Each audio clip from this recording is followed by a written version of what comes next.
Bueno chicos, aquí os traigo por fin el vídeo que os he prometido sobre cómo eliminar la grasa rebelde, ¿vale? Ha tardado en llegar, pero finalmente ha llegado, ¿vale? Aplausos, aplausos. Bueno, lo primero que tengo que decir es que antes de meterme en materia con el protocolo que yo utilizo, cuál es el protocolo y en quién me he inspirado para usarlo, o sea, de quién he sacado la idea y de quién es el protocolo base, hay que explicar una cosa primero, ¿vale?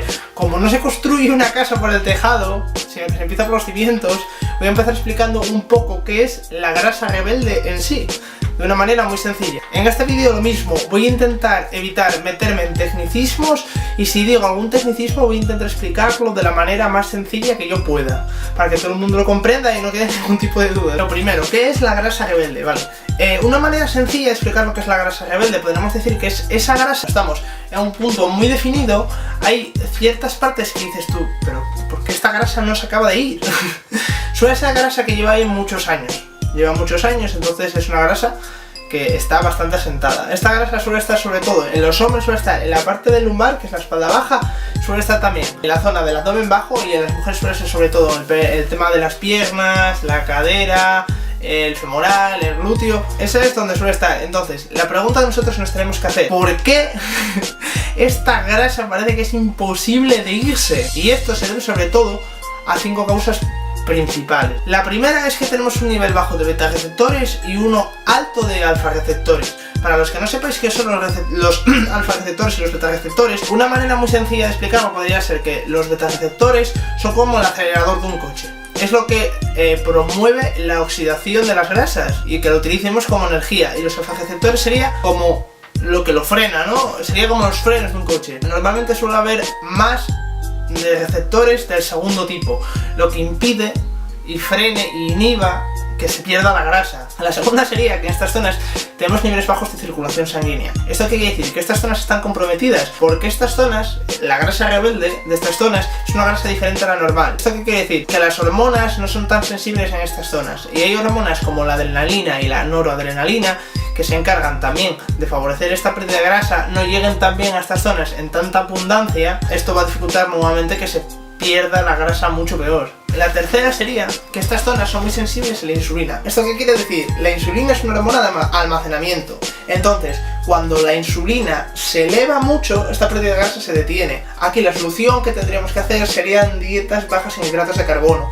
En torno, si nosotros por ejemplo tenemos 2000 calorías, pues de esa dieta solamente un 20% sería de los hidratos de carbono. O sea, de un 20% de 2000 serían unas 300-400 calorías, que serían en torno a los 70-80 gramos de hidratos. Son dietas muy bajas en hidratos de carbono, por lo que estas dietas suelen ser muy duras, ¿vale? La cuarta sería que esta grasa es la última grasa en irse, ¿vale?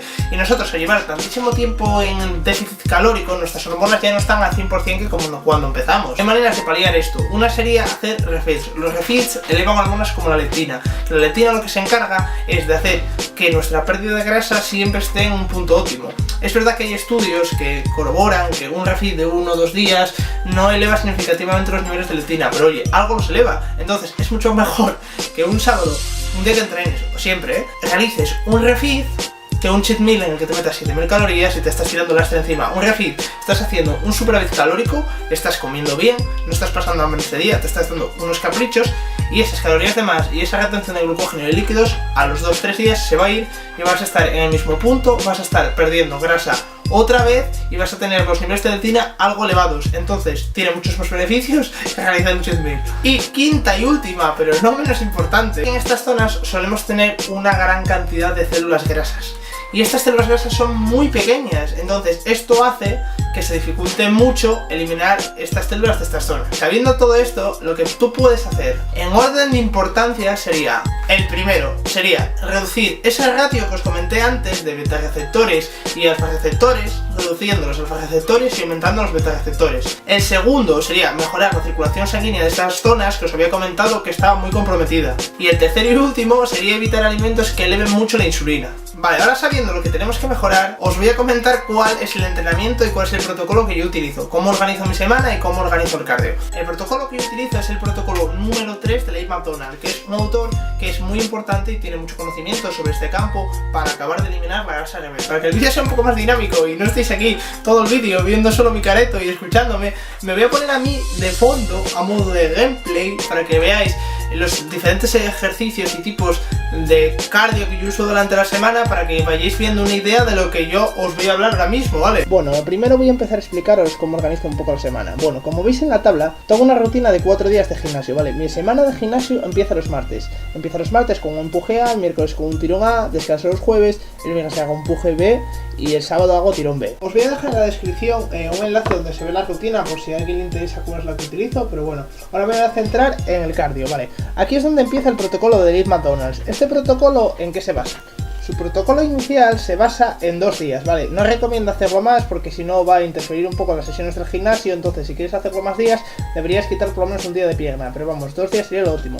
Su protocolo inicial se basa en utilizar de primeras un calentamiento de unos 5 minutos, ¿vale? Un calentamiento activo, luego proceder a hacer un cardio HIIT de 10 minutos o un entrenamiento de pesas pesado de unos 20 minutos, nada más terminar esto, hacer un descanso de unos 5 minutos para recuperar un poquitín el aire y posteriormente hacer un cardio de unos 40-50 minutos de baja intensidad, un cardio LISS. ¿Cómo funciona su protocolo entonces? Bueno, pues con este entrenamiento de fuerza, de cargas pesadas o de HIIT, hacen que hormonas como comenté antes, que son la adrenalina y la noradrenalina, hace que se eleven, y como habíamos comentado antes, son hormonas que se encargan de que se favorezca esta pérdida de grasa. Después de esto entra el periodo de los 5 minutos de descanso, ¿vale? Esto es más que nada para que tú recuperes un poco el aire antes de ir a hacer el cardio de baja intensidad, que estamos hablando que eran unos 30-40 minutos, ¿vale?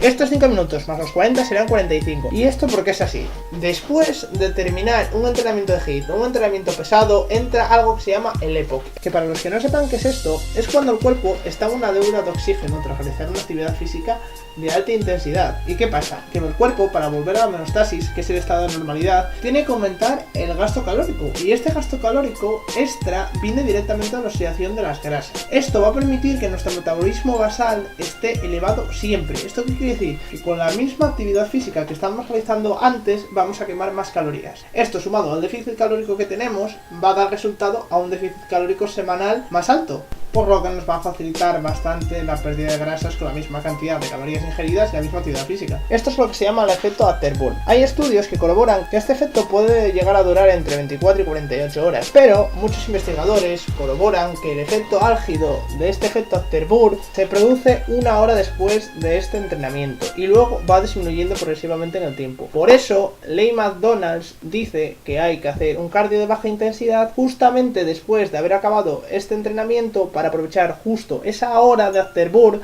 porque entre que haces los 5 minutos más los 40 son 45, luego más que llegas a casa, te duchas, haces la comida, va a pasar 1 hora, por lo que estás aprovechando 100% ese proceso de Afterburn para oxidar grasas directamente. Sumado a todo esto, él recomienda utilizar un tipo de suplementación. Él recomienda utilizar 200 a 300 miligramos de cafeína, ¿vale? Que yo eso lo utilizo, y luego aparte también te recomiendo utilizar yohimbina. ¿Por qué recomiendo utilizar yohimbina? Porque la yohimbina es un antagonista que lo que hace es inhibir, bloquear los receptores alfa, que como habíamos comentado antes son esos frenos que os comenté que impiden que los beta-receptores, que son el acelerador, ¿vale?, favorezca esta quema de grasas. Entonces, al quitar el freno de la ecuación, hace que la movilización de la grasa y esta quema de grasa sea mucho más sencilla. Yo este año no he utilizado la yohimbina porque tenía en casa y la iba a utilizar, pero me di cuenta de que está caducada, entonces tarda muchísimo en llegar, y como pensé que la definición la iba a terminar antes, pues no la acabé cogiendo y he hecho al final la definición sobre yohimbina. La probé el año pasado y es decir que a mí me dio muy buenos resultados, ¿vale? Como yo no utilizo yohimbina, yo lo que utilizo es la combinación de EGCG y cafeína. Como yo comenté,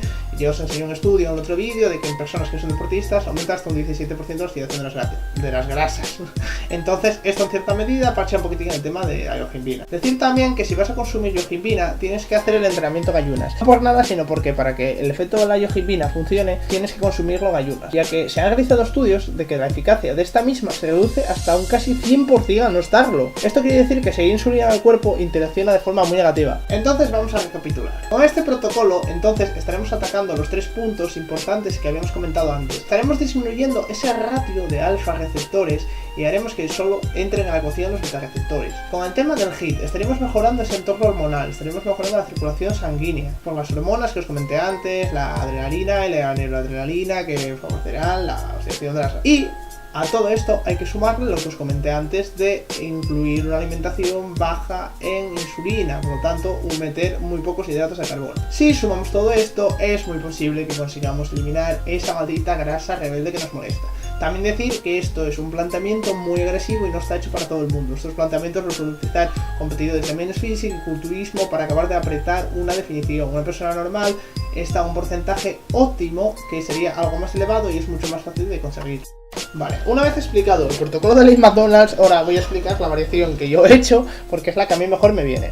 Yo no estoy utilizando el tema de la iohimbina, por lo tanto el tema de los alfa-receptores y beta-receptores no estoy entrando en él. Pero yo hago ayuno intermitente. El ayuno intermitente hay estudios que corroboran que aumentan significativamente esta sensibilidad a la insulina. Aparte yo hago un HIIT que es mucho más duro y bastante más explosivo que el HIIT que les recomienda, porque yo hago un HIIT que es más largo, de 20 a 25 minutos. El HIIT también aumenta significativamente esa resistencia a la insulina.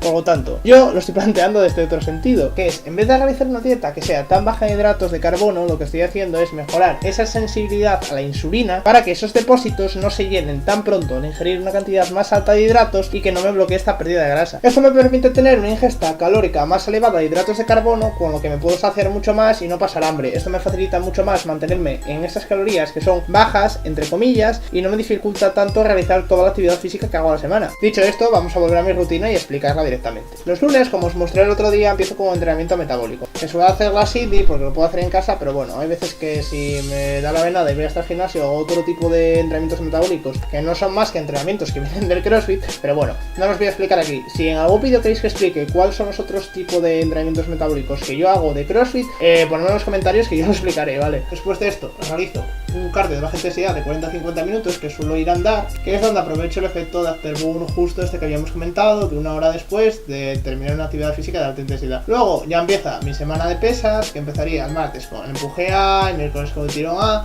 y luego el jueves volveremos a entrar en el protocolo de Lane McDonald's, que esta vez metería HIIT pero lo meto en bici estática. ¿Por qué lo meto en bici estática? Porque los sprints en bici estática no tienen prácticamente impacto, ya que el patrón de pedaleo es exactamente igual que el patrón que tenemos cuando hacemos una sentadilla, por lo que el impacto para las articulaciones es muchísimo menor que si por ejemplo realizáramos sprint sobre asfalto. Luego nuevamente volveremos a la rutina de pesas. El viernes empezaría otra vez con el empuje B y el sábado con el tirón B, y ya terminaría mi semana de pesa. Y aquí es donde entra otra de las adaptaciones que yo le he hecho el protocolo de Lane McDonald's. He añadido un día más de cardio de baja intensidad. ¿Por qué un cardio de baja intensidad? Porque no tiene prácticamente impacto y yo lo añado para tener un gasto calórico mayor a final de semana, ya que añadir otro día de HIIT más LIS sería demasiado, ya que tendría que reducir volumen de entrenamiento y es algo que no quiero, porque yo le quiero prestar principal atención al trabajo que realizo en el gimnasio. Entonces esto es como un complemento final que yo he añadido y me ha dado buenos resultados. He añadido este día de más básicamente para no tener que hacer una reducción mayor de calorías. Esto me ha ayudado que aunque 1900 calorías os parezcan bajas, son unas calorías muy altas realmente para el porcentaje de grasa en el que estoy.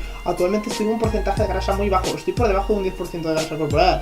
Entonces, para que os deis cuenta de que con el protocolo que yo estoy utilizando puedo consumir más calorías que alguien que utilizara el protocolo normal de Lane McDonald's, que al tener una cantidad de hidratos muy baja serían dietas que rondarían las 1500 calorías, que es una bestialidad para llegar al mismo porcentaje de grasa en el que estoy yo. Si hubiera cogido la iohimbina estaría atacando los 3 palos como atacó Lane McDonald's, pero bueno, yo con mi protocolo estoy atacando los otros 2 palos, que sería mejorar la circulación sanguínea, porque al realizar un HIIT que es más intenso y más duración estoy mejorando aún más estas hormonas que había comentado antes que mejoran la movilización de las grasas. Y además, como tengo una sensibilidad en insulina mucho mayor, pues me puedo permitir comer más hidratos. Con esto no quiero decir que mi protocolo de Lane McDonald's sea superior o inferior. Él es una eminencia y yo no soy nadie, como quien dice, ¿vale? Pero este protocolo a mí me ha funcionado y le puede funcionar a mucha más gente. No todo el mundo tiene la misma resistencia a la insulina. Bueno chicos, pues eso es todo. Os he explicado mi protocolo y mi rutina, ¿vale? He intentado explicarlo de la manera más sencilla posible y más clara, sin meterme demasiado en tecnicismos para que todo el mundo pudiera entender este vídeo. No obstante, si algo no ha quedado claro en este vídeo, por favor, ponedlo por los comentarios y no me molestará nada explicarlo, ¿vale? Como este protocolo a mí me ha funcionado, le puede funcionar a mucha gente. Si estás peleándote con la grasa rebelde que no sabes cómo quitarla, oye, puedes probar mi protocolo o puedes probar el de Lane McDonald's. Mi protocolo para mi parecer es más sencillo de llevar, porque es una dieta más alta en calorías y más alta en hidratos. El protocolo de McDonald's es un protocolo que está más orientado a competidores y cosas así, ¿vale? Que ahí sí que atacas directamente el tema de la insulina de raíz. Yo juego con el tema de mejorarla y poder comer más. Esto ya queda a la elección de cada uno, ¿vale? Pues nada, como siempre chicos, un placer y nos vemos en próximos vídeos. ¿Trunks? ¿Trunks? ¿Qué haces aquí? タイムマシンで行った過去の時代のお前たちは少しはいいやつだった。だがこの時代のお前たちは無益に街を破壊し人々を苦しめ続けている。許すことはできない。 Vale, pues si lo dice Trunks, habrá que hacerle caso, ¿no? Bueno chicos, pues nada, después de esta introducción me despido. Hasta el próximo vídeo.